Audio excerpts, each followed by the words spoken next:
Hai, Bismillahirrahmanirrahim. Assalamualaikum warahmatullahi wabarakatuh. Selamat malam. Apa khabar anda semua? Alhamdulillah jumpa lagi kita dalam sesi saya tutup dalam sesi Lalali Live. Alright. So, malam ni kan. Malam ni saya dengar apa nama benda tu? Kelang. Kelang dah start lockdown.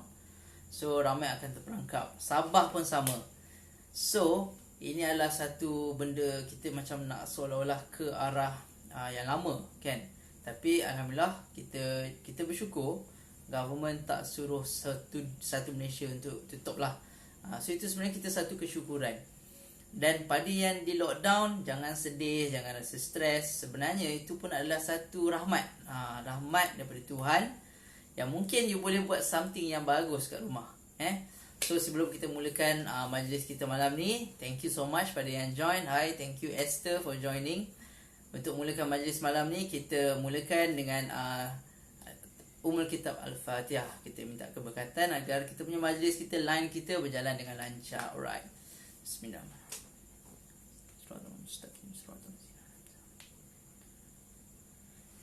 Alhamdulillah. Okay, thank you Esther. Okay, invite rakan-rakan. Sebab malam ni saya nak share satu benda yang penting. So, sebelum tu saya nak sampaikan satu story lah. Satu story yang saya rasa story ni sangat penting. Dan story ni lah yang kalau anda usahawan, anda akan dapat tangkap dengan lagi pantas. Dan story ni juga akan menjadikan you all yang sekarang mungkin tengah struggle, mungkin tengah cakap, macam mana aku nak buat sale, macam mana aku nak cari team, macam mana aku nak dapatkan orang yang nak beli produk aku. So bila you sangat faham, you sangat tahu story ni, dan you akan dapat relate dengan apa yang you all hadapi sekarang, saya yakin you all boleh buat sale dengan lebih baik.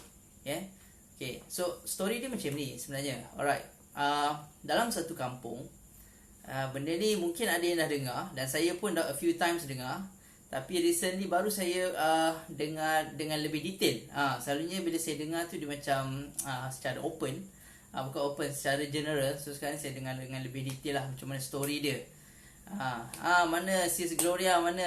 Jom masuk sekejap.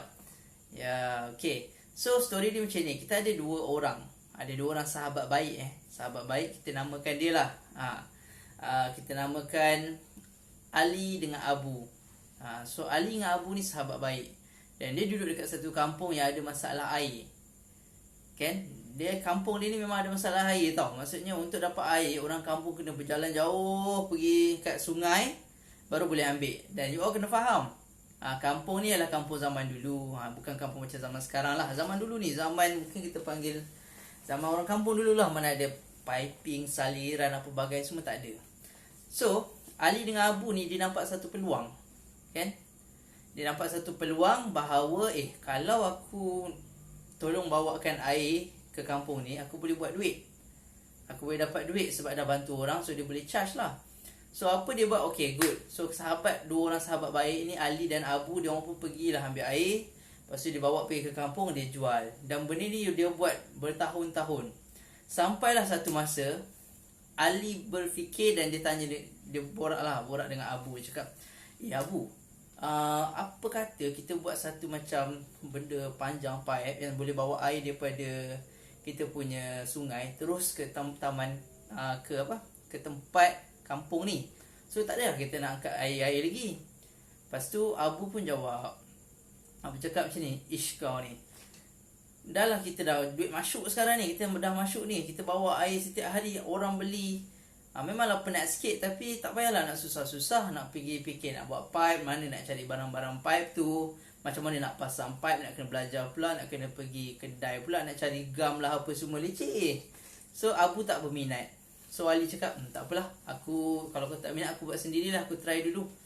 So kawan dia cakap, buatlah, confirm tak berjaya. Kawan dia dah cakap awal-awal dekat Abu ni, dah cakap dengan Ali, you all confirm tak berjaya. Ya, Paul mana Paul? Jom masuk sekejap. So bila Abu cakap macam tu, so Ali pun cakap, tak apalah, aku buat sendiri. So Ali pun mengambil masa nak buat pipe ni daripada sungai ke dia punya kampung bukan senang benda tu mengambil masa satu dan susah, mencabar, dan yang bestnya sepanjang dia buat tu adalah orang-orang kutuk. Ada orang kata, "Ish, kau ni buat apa ni? Kawan kau tu dah kaya kot." Sebab kawan dia je jual air, dia tak sempat nak jual sebab dia nak fokus untuk create pipeline tu. So dia tak dapat buat sale lah.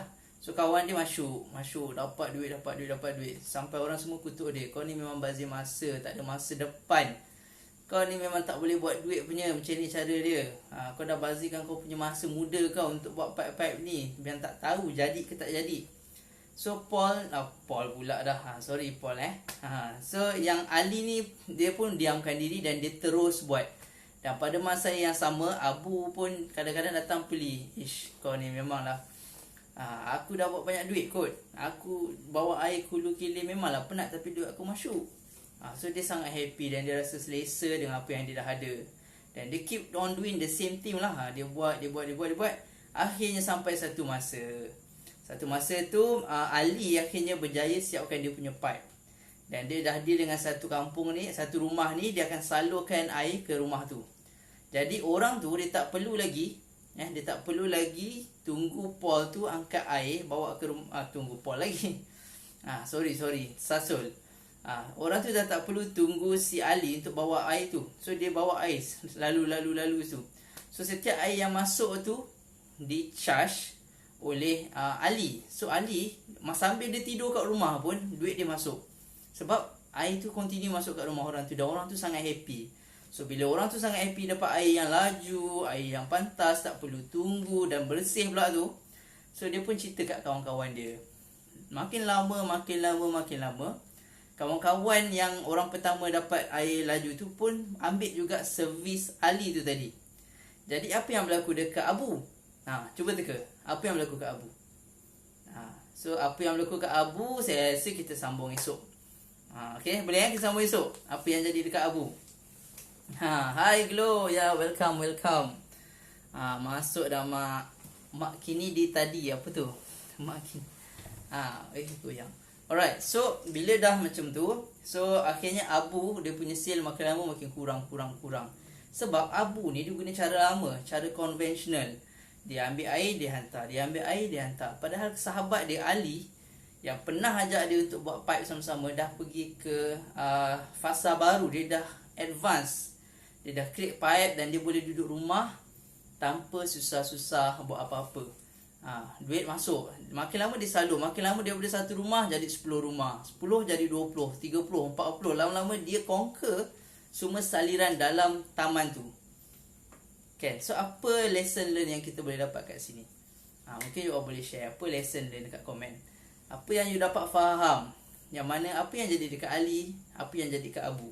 So persoalan yang boleh kita tanya, yang boleh kita tanya pada diri kita sendiri, kita ni Ali ke, kita ni Abu?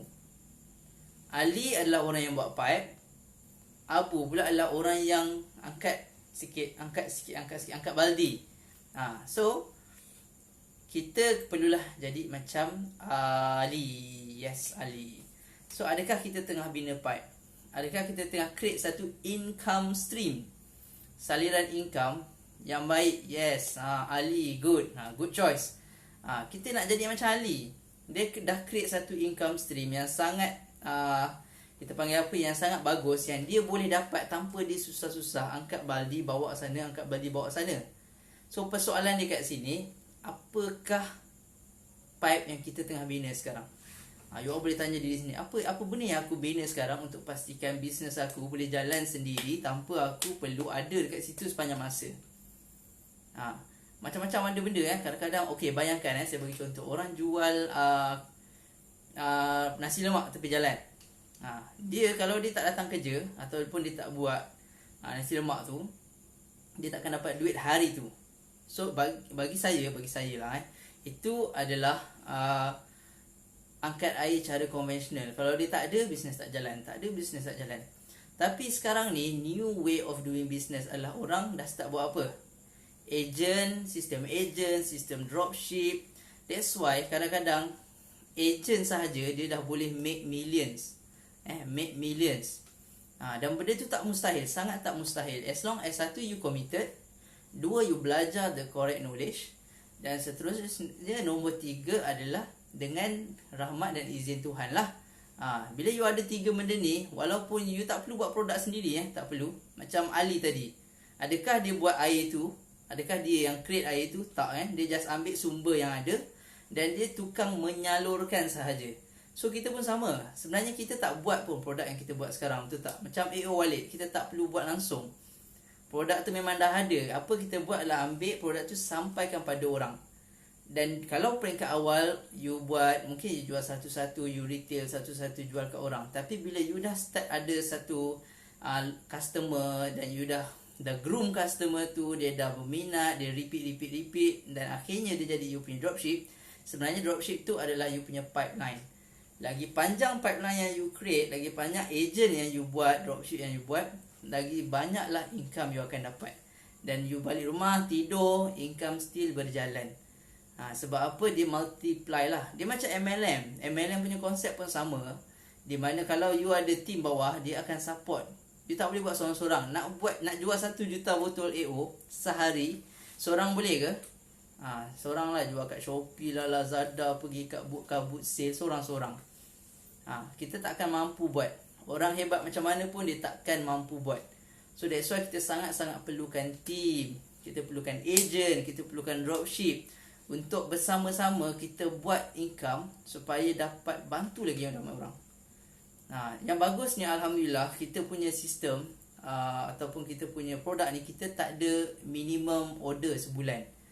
Benda ni sangat bagus. Tapi setakat ni lah, setakat ni HQ tak tentukan. Sebab saya ada banyak join dulu dropship, agent, dia ada minimum restock sebulan. So bahaya dia bila you ada minimum restock sebulan ni adalah takut-takut bila you baru start kan, you tak ada sale, so you end up akan ada lambakan produk. Kita tak nak macam tu. Bila you ada lambakan produk, dia jadi susah bila you tak boleh jual. Especially kalau you ada banyak sangat produk. So tolong, kalau anda ejen baru, kalau anda baru stop, tak kisah you buat bisnes apa pun, fokus satu produk dulu. Fokus buat duit gila-gila dengan satu produk tu, and then you go. Daripada situlah baru you boleh buat duit dengan banyak. Okay. Apa tu tak boleh to grow. Mungkin saya terlepas kot. So daripada situlah kita kena create satu income stream. Dan masalah dia, ni baru saya nak masuk. Tadi mukadimah je, baru intro. So baru saya nak masuk. Masalah dia, bila kita nak start buat kita punya pipeline, kita, ramai orang termasuk saya juga, kita sangat-sangat nak benda tu perfect. Kita nak benda tu sangat-sangat macam cantik, sempurna, smart. Kalau nak buat bisnes, you nak buat logo dulu, you nak buat tagline dulu, you nak semua cantik dulu, baru you buat bisnes. Dan masalah dekat situ adalah most people, dia takkan start apa pun. Dia just main dalam otak, ni tak okey. So dia ambil masa untuk main dengan perasaan dia nak main dengan dia punya pemikiran dia, yang mana dia takkan buat apa-apa action langsung. Contoh nak buat FB Live, dia cakap aku kena ada at least 1,000 orang tengok baru aku nak start buat FB Live. Ada orang macam tu ada. So agak-agak you, kalau seorang pun you tak boleh nak buat live, 1,000 orang you boleh ke? So 1,000 orang ni, 1,000 orang bukan sikit, ramai. Kalau satu dewan tu, dewan kadang pun 100-200 je. Tapi 1,000 orang tengok you, boleh ke you buat live? Saya rasa memang tergamam kat situ, tak tahu nak cakap apa. So that's why everything ada dia punya proses. You start dengan kosong, tak ada orang view, you berlatih, you cakap. Ada orang view, bagus. Tak ada orang view pun tak apa. Train yourself, kita practice.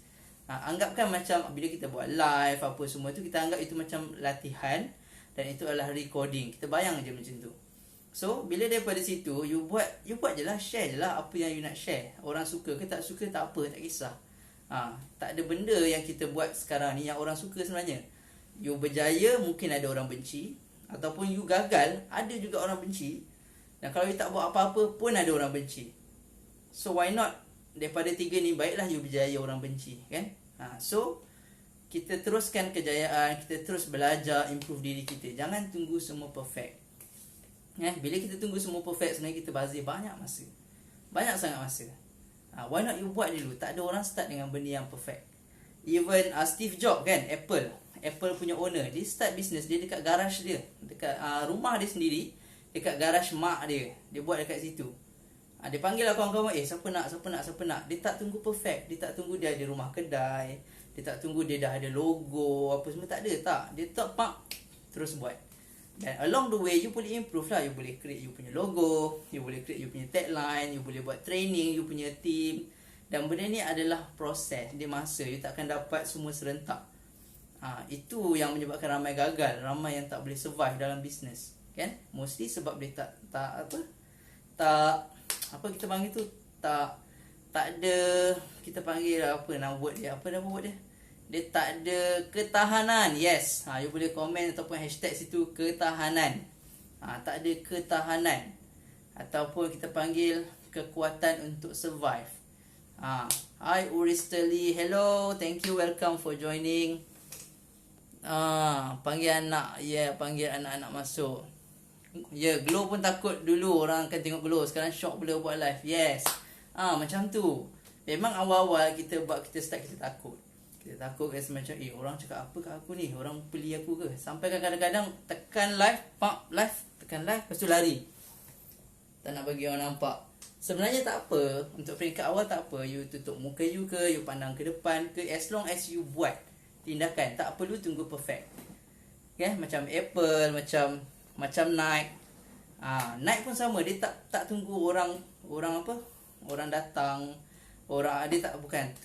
Dia tak tunggu orang datang kat dia untuk bagi benda yang perfect. Dia just buat apa yang ada. Nike ni kalau you nak tahu, dia datang daripada satu Nike kasut Nike. Kasut Nike tu dia adalah dropship sebenarnya. Bila dia dah buat duit, akhirnya dia buat brand dia sendiri. Jang family member mula buat FB live. Yes, start buat FB live, tak susah. Glow memang power buat FB live. Boleh belajar dengan leader kita, Glow. Glow boleh buat FB live, belajar dengan dia. Yes. So bila you start buat FB live, sebenarnya you create your own punya, apa panggil tu, you create you punya gap yang pendek. You buang gap you dengan you punya customer, you punya agent. Dan bila you buat FB live, you boleh gunakan benda ni untuk share pada you punya team. Just copy link, cakap okay ni saya share hari tu, boleh tengok. Dia tak perlu tengok masa live pun tak apa, dia boleh tengok selepas live. So at the end of the day, jangan tunggu benda tu perfect. You buat je, hit. Kalau you rasa macam you buat tu tak perfect, tak apa. You buat dulu, then kita improve little bit, improve sikit-sikit. So bila you rasa macam you dah berani buat, sebenarnya you dah dapat satu win tau.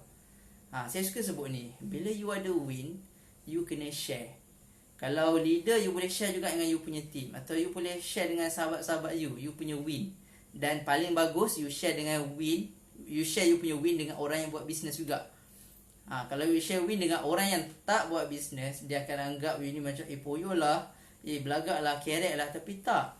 Sebenarnya bila you share win, you inspire orang lain untuk buat the best, sama dengan you, ataupun dia buat better. So itu adalah penting untuk kita share win. Jangan risau. Tuhan ni, dia sangat suka kalau kita bersyukur. Dia sangat suka kalau kita bersyukur, kita rasa happy, kan. Esther memang tak susah, tapi malu ya ampun duduk tengok kamera. Kalau macam tu tak apa, peringkat awal bagi dengar suara je pun tak apa. Pusingkan kamera pandang depan, tunjuklah apa-apa kipas ke apa ke, ataupun tunjuk gambar Walid depan. You letak je video situ, pandang Walid, tapi you cakap lah. Along the way kita akan create, dia panggil apa, keberanian. Nak berjaya ni, you tak boleh buat benda lain selain you cari keberanian. Okay, so saya harap you all dapat sesuatu malam ni. Kita start buat. Start buat FB Live yang belum pernah buat, you boleh start buat. Buat je, tak ada dibayar. You tak perlu bayar 1 sen pun dekat Mark Zuckerberg. You buat secara free, dan benda ni lah yang you akan start belajar. Kalau you reflect balik, sebenarnya saya sendiri pun tak pernah tengok semula saya punya live. Malu, saya pun malu. Nak tengok live saya balik, saya macam malah lah tengok, malu lah. Saya pun sama, malu. So that's okay, kita move on. Kita buat kadang-kadang tajuk yang sama, kita ulang je balik. Yang pasti you akan buat better daripada tajuk sebelum ni you buat version yang lama dengan yang baru. Okay, So saya rasa itu saja nasihat saya. Jangan tunggu perfect, you all buat saja. Dan nak ucapkan tahniah kepada Esther, kepada Glow, kepada Paul, kepada ramai kita punya team yang dah start buat duit. Itu yang penting. Bila kita buat bisnes, siapa kat sini bisnes nak rugi? Siapa kat sini bisnes nak rugi? Tak nak kan? So that's why saya nak you all buat sales. Untuk buat sale, you kena ada 4 kunci yang nanti insyaAllah one day saya akan share apa 4 kunci pemasaran yang you kena follow. Yang kita kena follow supaya orang tak cakap produk kita, mahal lah produk you. Ataupun orang cakap, saya tak percaya dengan awak lah nak beli. Ataupun orang tak nampak langsung kita ni.